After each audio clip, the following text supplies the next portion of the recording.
Primera de Pedro, capítulo 1, versículos 22 hasta el capítulo 2, versículo 3. Dice así la palabra del Señor: habiendo purificado vuestras almas por la obediencia a la verdad mediante el Espíritu, para el amor fraternal no fingido, amaos unos a otros entrañablemente de corazón puro, siendo renacidos no de simiente corruptible, sino de incorruptible, por la palabra de Dios que vive y permanece para siempre, porque toda carne es como hierba, y toda la gloria del hombre como la flor de la hierba. La hierba se seca, la flor se cae, mas la palabra del Señor permanece para siempre. Y esta es la palabra que por el Evangelio os ha sido anunciada.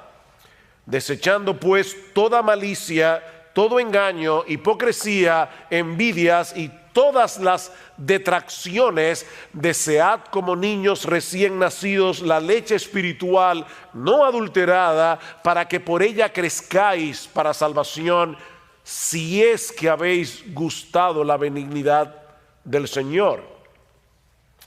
Si yo les preguntara o les pidiera en esta tarde que se pusieran de pie, todos los que están aquí, que se sienten plenamente satisfechos con su vida espiritual, que se pongan de pie todos los que crean haber llegado ya al tope de su madurez en Cristo.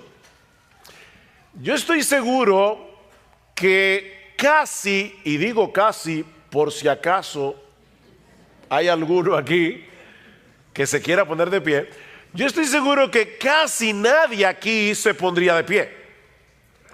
Y si alguno de ustedes se pone de pie, por lo menos ya sabemos que hay alguien autoengañado entre nosotros.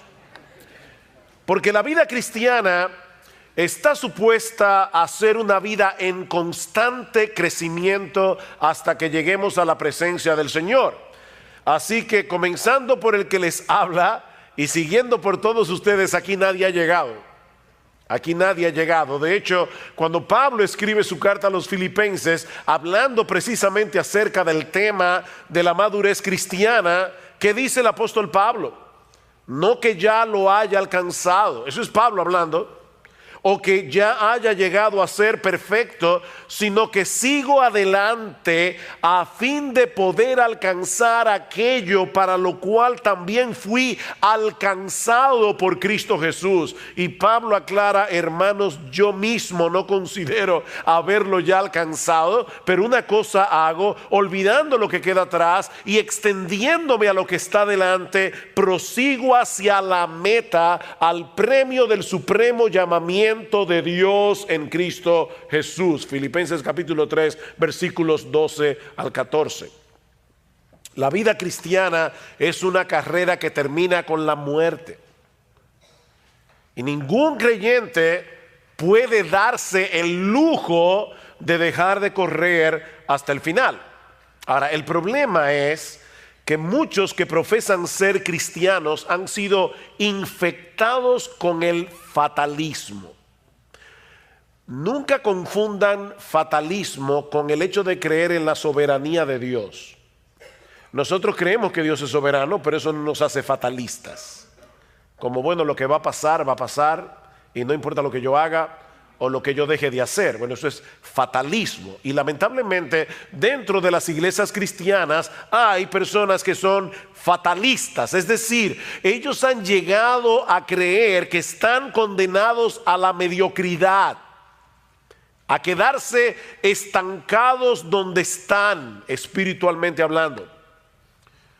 Tal vez otros creyentes viven en mejores condiciones que yo, o recibieron una crianza diferente a la mía, o simplemente no tuvieron una vida tan pecaminosa como la que yo viví antes de ser cristiano. Pero mi caso es diferente. Yo estoy condenado a ser lo que soy. Ya yo llegué a donde iba. Y creo que es mejor reconocer mis limitaciones antes que seguir intentando llegar a ser lo que yo no soy y lo que nunca voy a poder llegar a ser. Bueno, eso es fatalismo.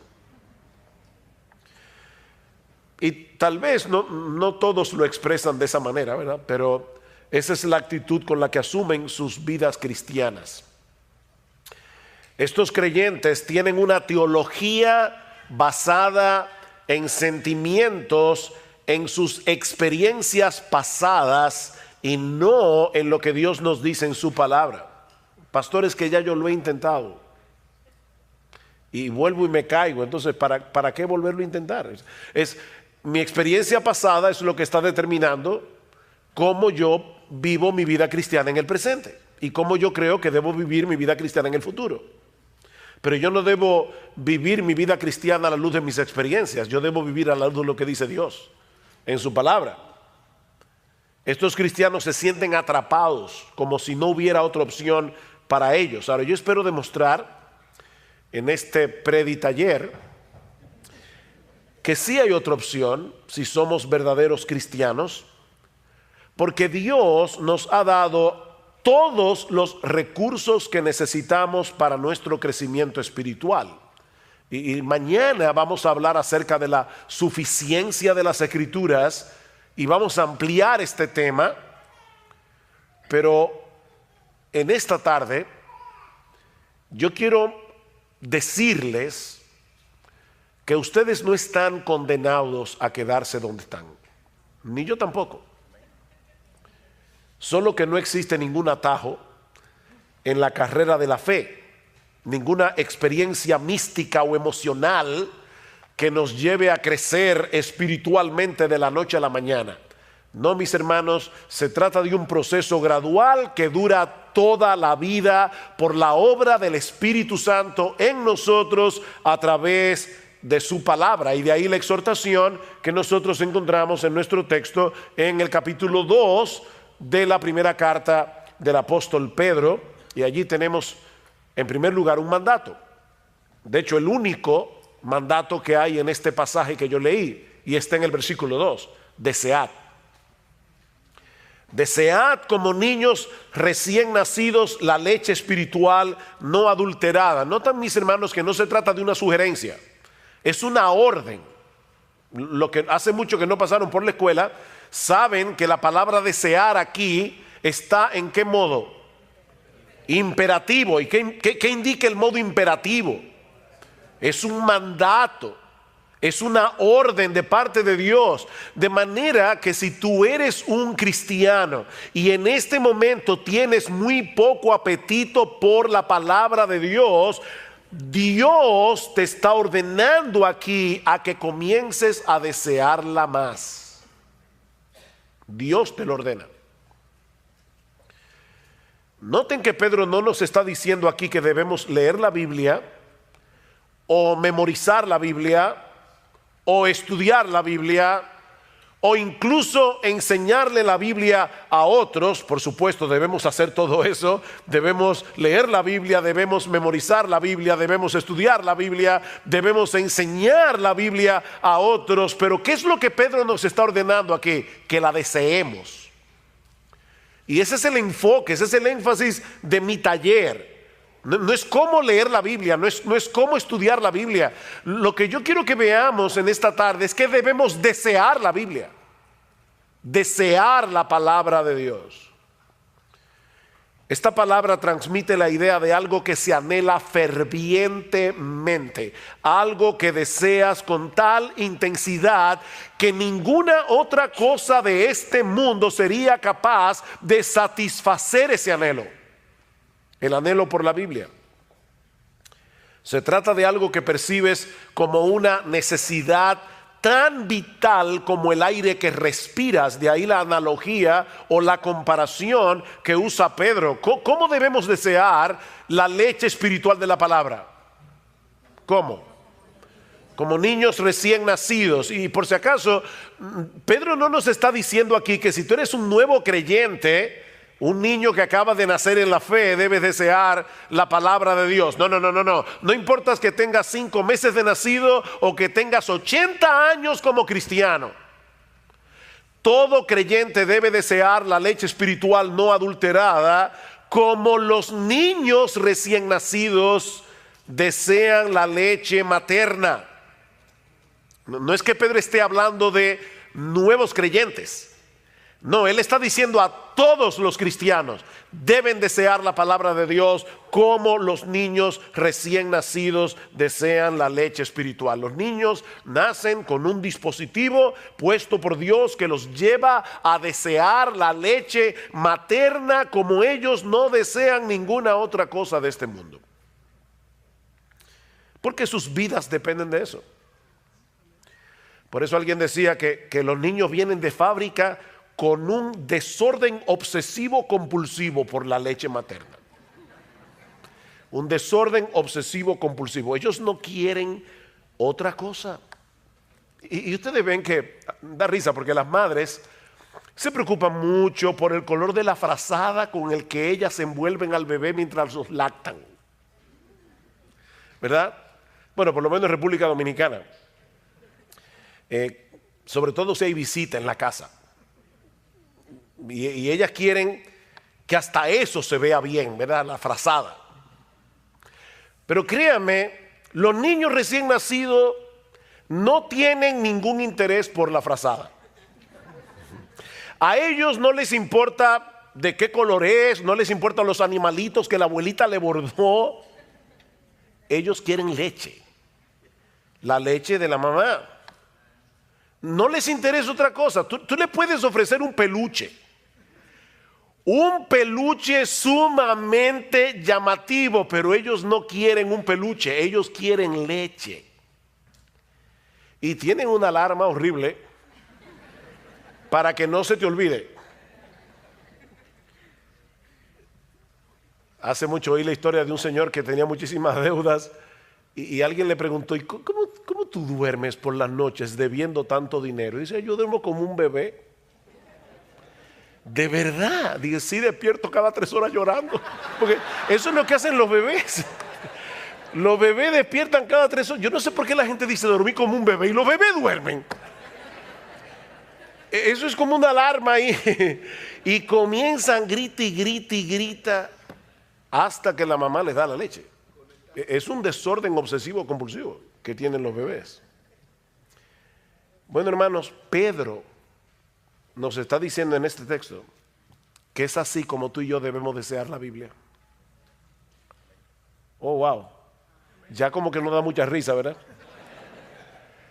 Pedro nos está diciendo, ¿tú eres un cristiano?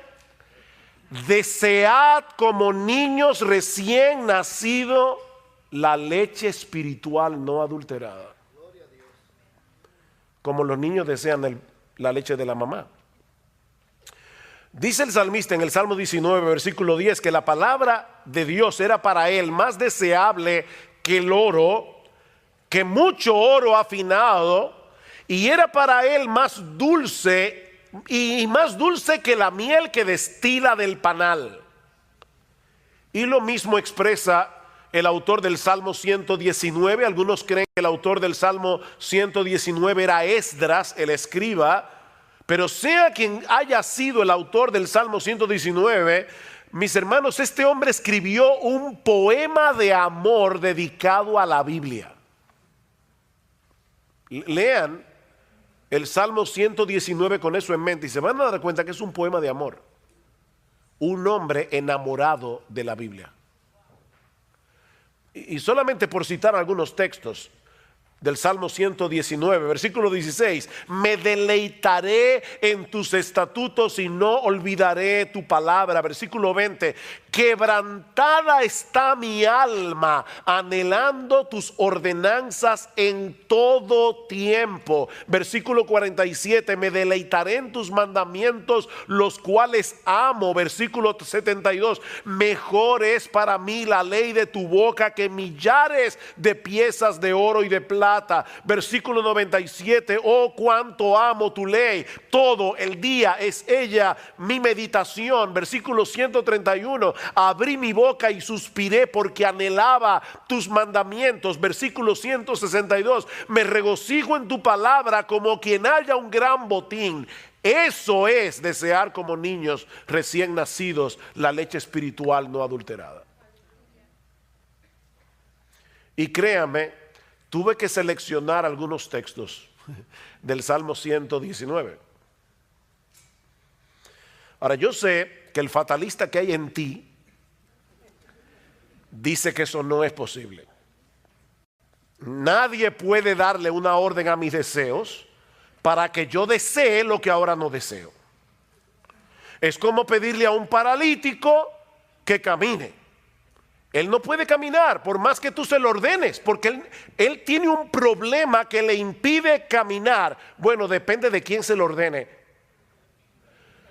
Porque en Juan capítulo 5 nosotros encontramos la historia de un paralítico que tenía 38 años sin poder caminar, pero Jesús le ordenó que caminara. ¿Y saben qué pasó? Él caminó. Así que sí, se le puede dar una orden a un paralítico para que camine, depende de quién se la dé. Porque si es Jesús, camina. Y es Dios el que nos está dando la orden de que deseemos su palabra. Esa es la diferencia que hay entre la ley y el evangelio. En el evangelio hay mandamientos, lo mismo que en la ley. La diferencia es que el mandamiento te da, que el evangelio te da los recursos que la ley no te da para que tú puedas obedecer los mandamientos. Esa es la diferencia. Hay un poema de Juan Bunyan que ilustra perfectamente este contraste entre la ley y el evangelio. Voy a traducir libremente el poema, pero en inglés lo que dice es, yo sé que muchos de ustedes conocen inglés, dice, Run, John, run, the law commands, but give us neither feet nor hands. Far better news the gospel brings, it bids us fly and give us wings. ¿Qué es lo que dice Bunyan? Corre, Juan, corre, la ley ordena, pero no nos da ni pies ni manos. Una noticia mucho mejor nos trae el evangelio, porque nos invita a volar y nos da alas. Nos invita a volar y nos da alas. No sé cuántos de ustedes han leído las Confesiones de Agustín. De verdad, deberían leerla. No es un pecado mortal no leerla, es venial, pero deberían leerla. Pero en las Confesiones de Agustín hay una oración que Agustín le hace a Dios. Él le dice a Dios, concédeme lo que mandas y mándame lo que quieras. Concédeme lo que mandas y mándame lo que quieras. Somos nosotros los que debemos obedecer los mandamientos de Dios. Somos nosotros los que debemos usar los medios de gracia que Él nos ha provisto para crecer espiritualmente, como leer la Biblia, por ejemplo. Pero de antemano nosotros sabemos que no vamos a poder avanzar ni un solo paso en nuestra vida cristiana si no es en dependencia del Espíritu Santo. Así que no te quedes paralizado donde estás. Reconoce tu impotencia delante de Dios, pero clama por su ayuda y amparado por la fe en sus promesas, sigue corriendo. Señor, yo no tengo en este momento mucho apetito por leer tu palabra. Díselo al Señor. De hecho, Él ya lo sabe porque Él conoce tu corazón. Señor, yo no tengo mucho apetito en este momento por leer tu palabra, al menos no con ese desorden obsesivo compulsivo con el que los niños recién nacidos desean la leche de su mamá. Pero yo te ruego, Señor, que abras mis ojos para que yo pueda ver las maravillas de tu ley. Porque esa es una de las cosas que te van a llevar a desearla más. Cuando tú veas las maravillas que están encerradas en este libro, Señor, yo te ruego que me lleves a anhelarla más que a millares de oro y plata. Mientras tanto, Señor, por la fe yo voy a leer tu palabra, aunque ahora no la desee, porque yo sé que es por medio de ella que tú vas a hacer la obra en mí de desearla. O sea, fíjate lo que estoy diciendo. No te estoy diciendo, bueno, pues quédate sin leer la Biblia, dedícate a orar hasta que te venga el deseo. No, lo que te estoy diciendo es, confiésale a Dios tu deseo, tu falta de deseo, pídele que te haga desearla, y comienza a leerla, porque es a través de la lectura de su palabra que Dios te va a dar el deseo por la Biblia. Y eso nos lleva a nuestro segundo encabezado del texto. Pedro no se limita a darnos una exhortación o un mandamiento para que deseemos la Biblia, la leche espiritual no adulterada, sino que también nos da una muy buena razón para hacerlo. Si ustedes notan el versículo 1 del capítulo 2, dice, desechando, ¿qué? Pues, desechando pues. ¿Ustedes recuerdan lo que decía Josías esta mañana de que porque la Biblia es inspirada, cada palabra cuenta? Bueno, aquí hay un pues que no está de más. De hecho, no sé cuántos de ustedes tienen la Biblia de las Américas. ¿Quiénes tienen aquí la Biblia de las Américas?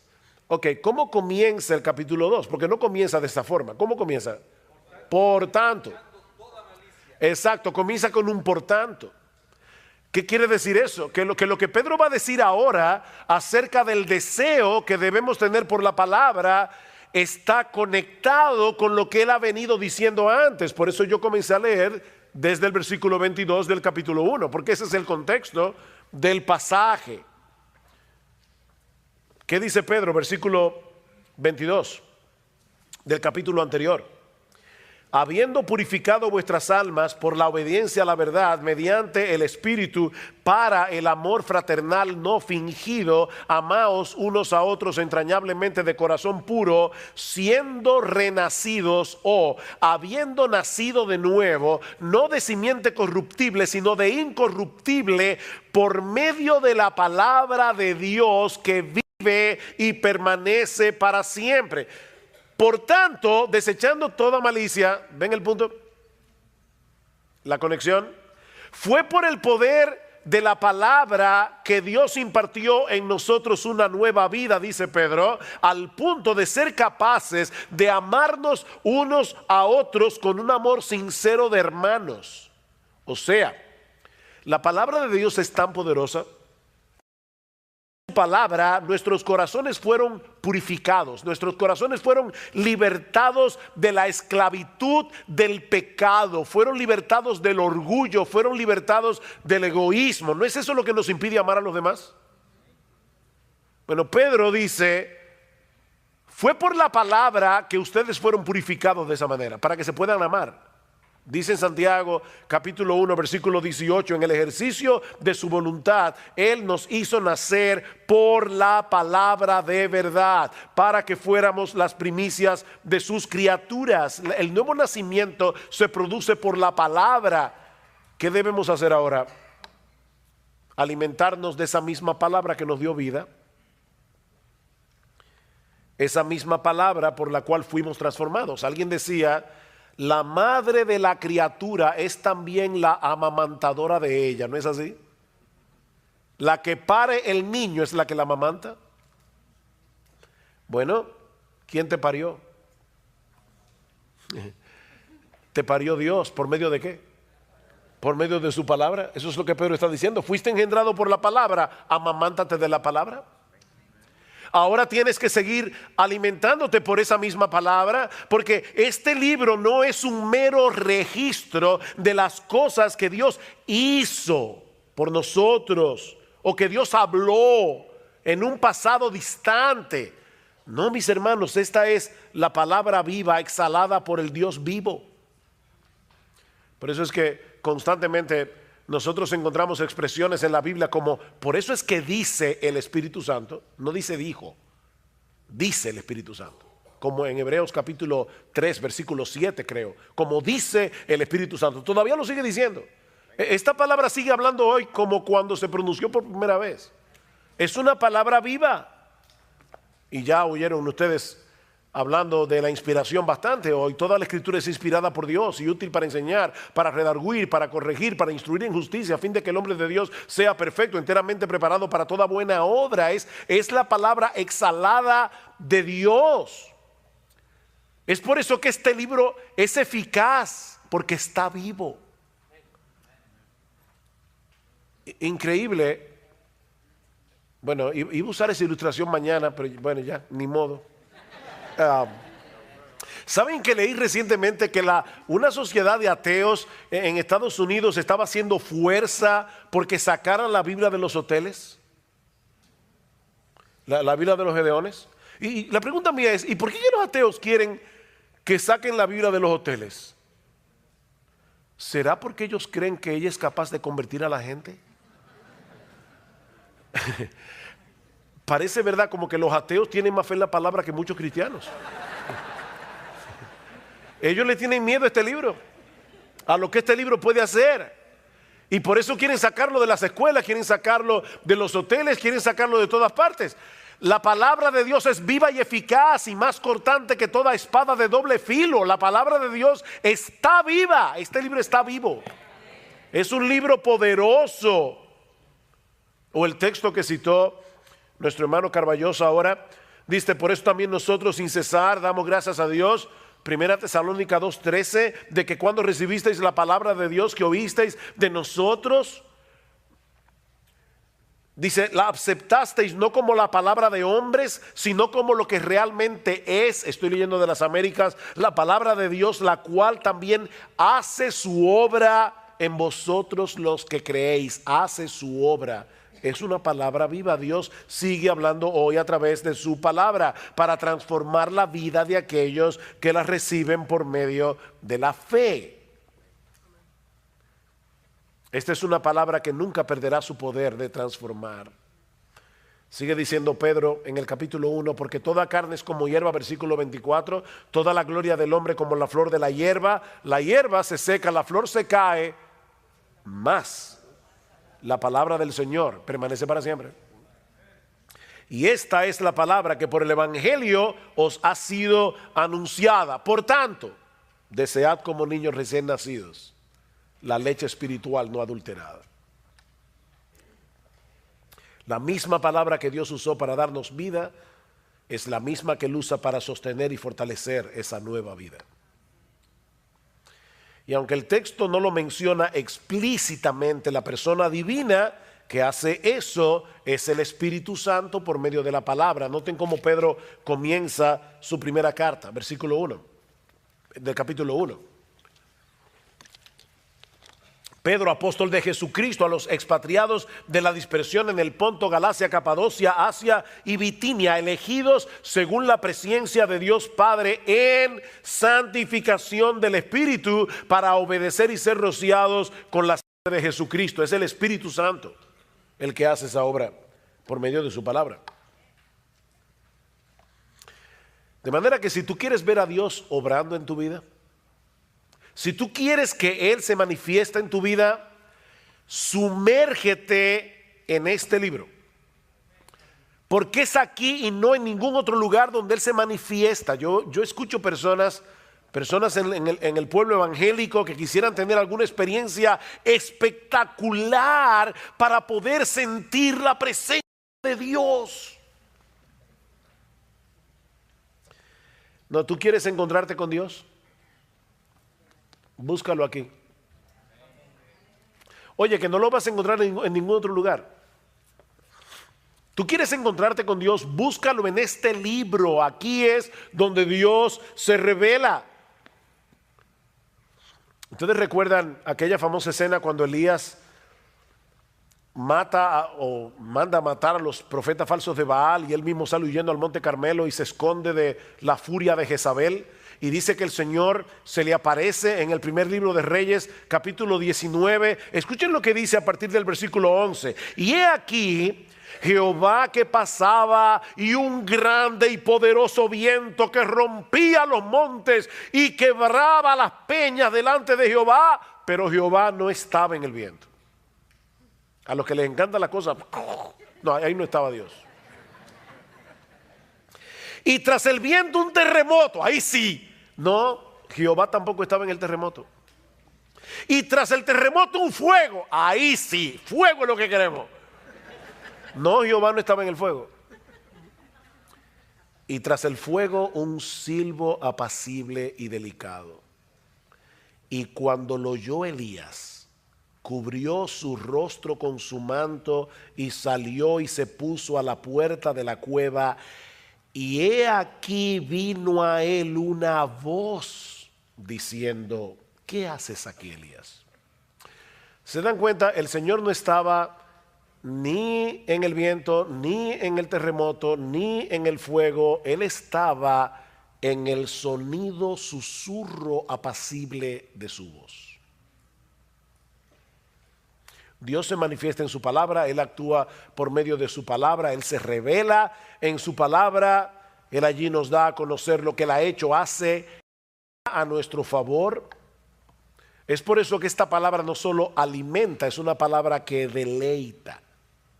Vean una vez más el versículo 3 del capítulo 2 de Primera de Pedro. Dice, si es que habéis gustado la benignidad del Señor. Y podemos traducirlo también, ya que habéis gustado. No es que lo pone en dudas, esa es una cláusula en griego que se puede traducir como algo afirmativo. Ya que habéis gustado de la bondad del Señor. ¿En qué ustedes creen que Pedro estaba pensando? ¿Qué texto bíblico del Antiguo Testamento creen ustedes que Pedro estaba pensando cuando escribió eso? Pueden decir el texto, aunque no sepan la calle ni el número de la casa. Gustad y ved que es bueno Jehová, dichoso el hombre que en él confía. Salmo capítulo 34, versículo 8. Probablemente Pedro estaba pensando en eso. Gustad, probad que Dios es bueno, es dichoso el hombre que confía en un Dios tan bueno como nuestro Dios. Ahora déjenme hacerles una pregunta. ¿En qué lugar nosotros podemos saborear la bondad del Señor? Porque Pedro y el salmista están diciendo, vengan y saboreen la bondad del Señor para que puedan confiar en Él. La pregunta que estoy haciendo es, ¿dónde nosotros podemos saborear la bondad del Señor? En la palabra de Dios. ¿Dónde fue que nos enteramos de que nuestro Dios nos había elegido para salvación desde antes de la fundación del mundo? Nos enteramos en su palabra. ¿En qué lugar fue que llegamos a conocer el carácter de Dios al cual habíamos ofendido con nuestros pecados, pero también el plan que Él diseñó para poder darnos su justicia sin pasar por alto nuestra culpabilidad? ¿Dónde aprendimos eso? ¿En la Biblia? ¿Dónde podemos conocer las preciosas y grandísimas promesas de las que se nos habla en 2 de Pedro capítulo 1 versículos 3 y 4? Dejándonos ver en cada una de esas promesas la ternura de su bondad para con nosotros si somos sus hijos. ¿Dónde sabemos eso? ¿O dónde podemos saborear eso? En su palabra. Así que es una leche que alimenta, pero es una leche que deleita. Es una leche que deleita. Miren, mis hermanos, nosotros deberíamos leer la Biblia todos los días. Todos los días. Pastores, que yo no tengo tiempo. Ok, déjame decírtelo tiernamente. No mientas. No mientas. Dice John Piper que él cree que Dios movió las cosas para que se inventara el Facebook y el Twitter para demostrar en el día del juicio que no era verdad, que no había tiempo para leer la Biblia y orar.